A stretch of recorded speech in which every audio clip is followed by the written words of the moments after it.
Hello, my friends. Reverend Dave Whitmer here with another meditation. I think today is the January 2016 Sunday. I had a good day of worship here today at my church, and it was a blessed time of Sunday school teaching and uh, worship at the footstool of God. But I just want to say something that might be a little troubling to some because they have agendas and they have political ideologies masquerading as religions that they're trying to pursue, and they're trying to say that uh, infidels should not live. And I'm not going to go into what that religion is, but we all know what it is. And one person said that um, if you're not prepared to kill your mother and father, then you haven't fully realized what it means to be truly oppressed, because that's where true oppression first starts, with our mother and fathers. Now, yes, it was true. I was not the best son in the world, but I don't think I was the worst either. But I never thought of my parents as being oppressors.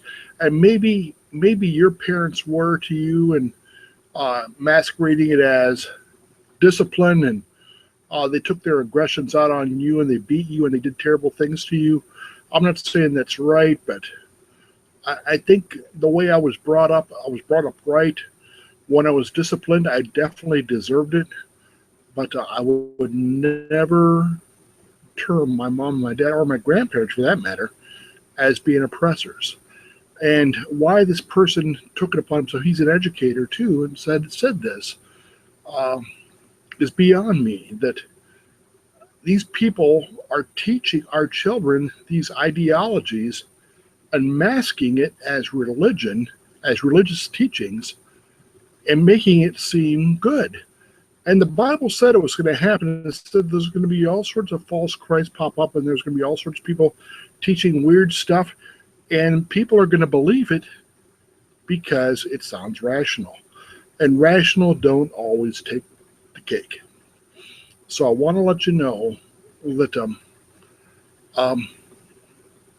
the title of this meditation is "To God Be the Glory," because I saw just before I logged on to YouTube to my Hangouts on Air, I saw "To God Be the Glory," because that's where true joy begins and ends. And I really believe that. When I'm getting close to God, when I'm getting so totally slain in the spirit, I want to cry out and just worship God in all the power of my will, and all the power of my being. That's when I feel the most joy. So if you haven't had that kind of joy happen to you, I'm not going to say you're missing the boat, but maybe you need to try to experience this. It's something truly wonderful, something truly magical, to get close to God and to be close to Him and know Him. And it says He occupies the praise of His people. He literally molds into it and moves in through us and becomes part of us as we praise Him. So try it sometime. Try to get to that point where you're worshiping God and you feel like all the cares of the world have just been lifted off your shoulder, and you feel like everything's going to be all right. That's joy. Joy happens whether the circumstances are right, whether things are going your way, but joy cannot be taken away. It has to be given away or deprived yourself of, because that's what joy is.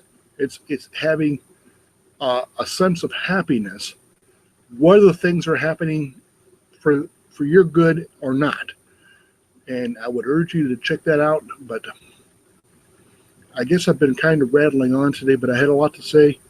But I just want to urge you to take an interest in your kids' life, and don't let them think that you're oppressors. Don't let them think that they're stupid or anti-parent. or that you're anti-kid. Because it says in Ephesians 6, fathers, don't stir your kids up to wrath. That's very true. We shouldn't be doing that. So I guess that's all I have to say. God bless you. I'll be back tomorrow. Bye-bye.